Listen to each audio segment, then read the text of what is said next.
My name is David Boyer, and I live in Reno, Nevada. I do kinetic wind sculptures.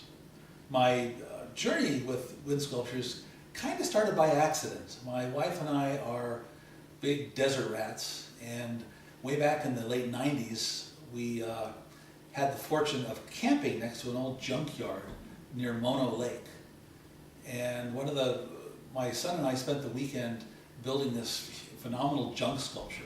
It was so much fun, I started bringing back found objects on subsequent trips.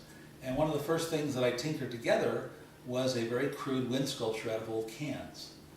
That led to building another sculpture and another sculpture. In 2001, I took a welding class because I wanted to start building some really big things. And in 2003, the city of Reno had a project where they were looking for an artist to do light pole sculptures for the Arts and Culture District. I was very fortunate and got that project, and that kind of started me down the road to doing public art.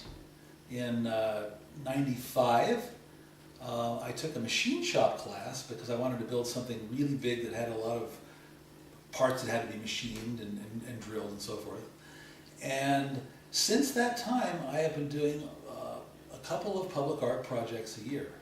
I've done things for Colorado, for Oregon, for California, done several for Reno. A little bit about the process of doing wind sculptures. As you know, wind sculptures obviously have to move in the wind. So the things that you build need to be aerodynamic, have to catch the wind just right, and there's a certain bit of experimentation that goes on in building wind sculpture, which to me keeps the whole thing fresh.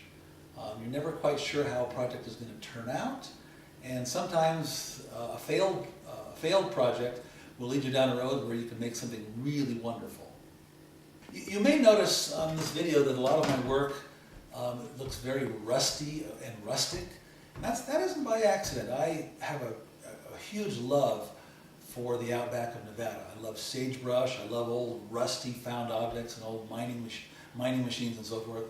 And a lot of my earlier work especially, I've taken and put on special patinas to make the sculptures look as though they belong out in the middle of the sagebrush somewhere out in the middle of Nevada.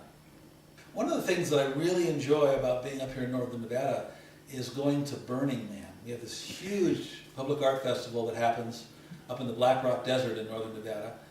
And since 2007, I have brought a sculpture out to Burning Man every single year.